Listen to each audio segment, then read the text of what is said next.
The first iMac with Apple Silicon was released in 2021 with the M1 chip and a new 24-inch form factor with multiple colors, replacing the 21.5-inch and 27-inch iMacs.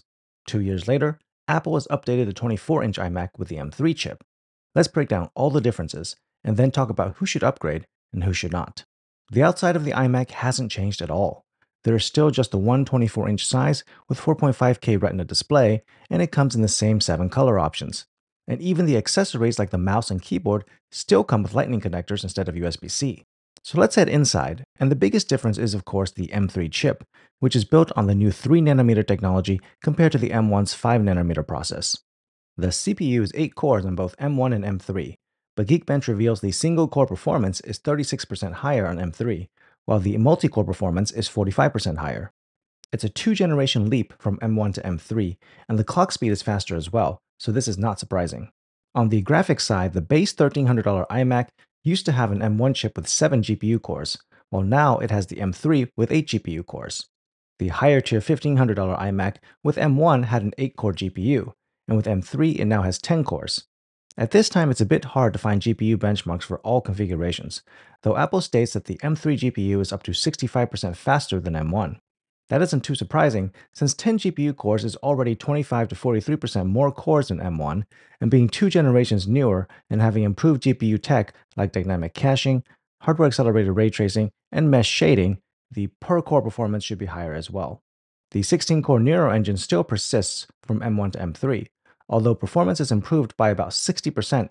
Unless you have a known machine learning workload, this probably isn't a big deal for you. A disappointment with the M3 iMac is that the starting memory is still a paltry 8 GB with all stock configurations, same as the M1. However, while the M1 topped out at 16 GB, you can go all the way up to 24 GB with the M3, paying $200 for each 8 GB increment. Unified memory bandwidth is also faster on the M3 chip at 100 GB per second compared to the 68.25 GB of the M1 chip. Most iMac users probably don't need to be concerned about this number though. The media engine of the M3 has seen some improvements compared to M1, adding hardware accelerated encoding and decoding for ProRes and ProRes RAW formats, so ProRes workflows could be much faster. There's also AV1 decoding, which helps with playing back higher quality streaming video, but since the iMac is a desktop, the benefits of this aren't as high as a laptop, where battery life could be improved by having this on hardware. And although the M3 chip launch didn't specifically mention it, the M2 chip had a new signal image processor that delivers better image noise reduction, so I'd assume that's still on M3. I honestly don't know if that makes any significant difference, but hey, it's there. On the audio side, a hidden benefit of the 3.5mm headphone jack on the M3 iMac is that it now supports high impedance headphones, a feature missing from the M1 iMac from 2021.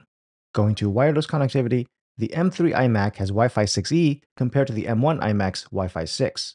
Wi-Fi 6E is faster than Wi-Fi 6, but the biggest benefit is being able to use the 6 GHz wireless band that is less crowded compared to 2.4 and 5 GHz.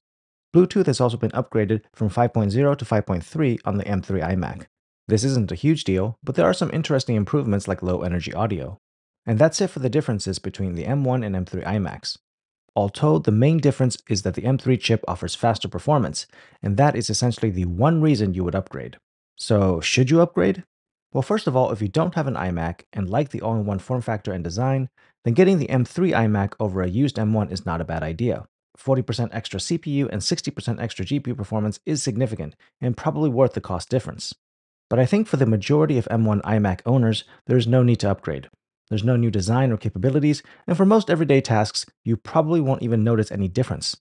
The M1 chip is still very capable, so if you aren't pushing the limits, stick with it. However, if you really like the iMac form factor and you just want the best performance you can get while still having an all-in-one Mac computer, then it could be worth the trouble of upgrading to the M3 iMac. CPU and GPU performance on the M3 is a big improvement over the M1, so if you are just hitting the limit of M1 being good enough, then the M3 chip could be perfect. If you want even more performance though, you should consider the Pro or Max level chips, and unfortunately that means the iMac isn't for you. That's because Apple has really given us no other choice. They stated pretty clearly that they see the 24-inch iMac as the perfect middle ground replacement for both the 21.5-inch and 27-inch iMacs, which means we probably won't be getting a larger or more powerful iMac anytime soon. This personally makes me sad, as I've owned many iMacs in the past, and I'm sure like many others, I've been hoping they would continue to serve the power user all-in-one market with a larger iMac. Like and subscribe if you can. Thanks for watching and have a great day.